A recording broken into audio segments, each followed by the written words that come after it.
গত 16 বছর এই এলাকার মানুষ বাড়িতে ঘুমাতে পারেনি। গত 16 বছর এই এলাকার সন্তানদেরকে মিথ্যা মামলায় বছরের পর বছর পুলিশ বাসা বাড়িতে থাকতে দেয়নি।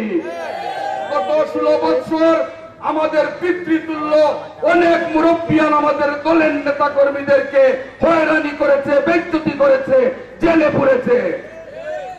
আমরা গত 16 বছর এই এলাকায় সন্ত্রাসের রাজত্ব দেখেছি, অস্ত্রের ঝঞ্ঝনানি দেখেছি।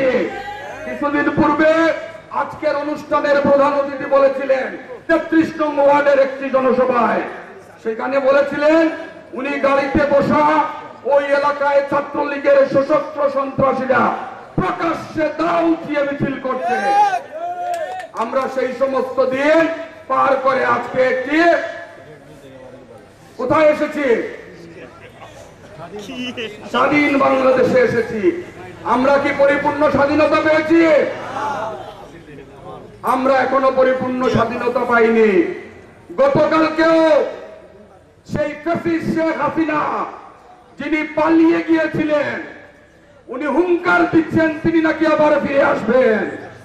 সেই সমস্ত কুলাঙ্গার নাকি আবার মিছিল করবে, রাজপথে বের হবে।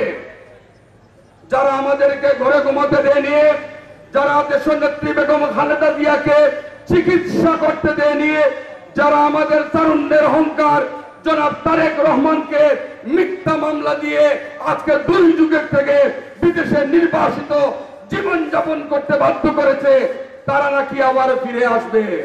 যারা ইলিয়াস আলীকে গুম করেছে, যারা ইফতেখার আহমদ দিনারকে গুম করেছে, তারা নাকি বাংলার মাটিতে আবার ফিরে আসবে। একজন শহীদ আদর্শের সৈনিক বেঁচে থাকতে আওয়ামী লীগ, স্বেচ্ছাসেবক লীগ, ছাত্রলীগের কোন নেতা কর্মী এই পবিত্র নগরীতে বের হতে পারবে না। সংগ্রামী উপস্থিতি, আওয়ামী লীগের অবস্থা কেমন জানেন?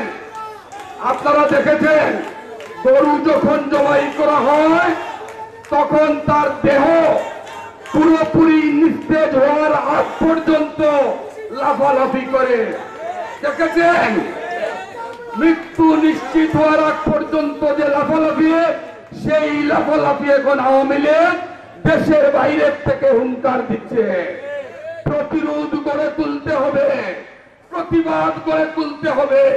হাজার হাজার মানুষের রক্তের বিনিময়ে যে বাংলাদেশ আমরা অর্জন করেছি, সেই বাংলাদেশকে কোনো অপশক্তি, কোনো অপচেষ্টা আমরা বরদাস্ত করব না।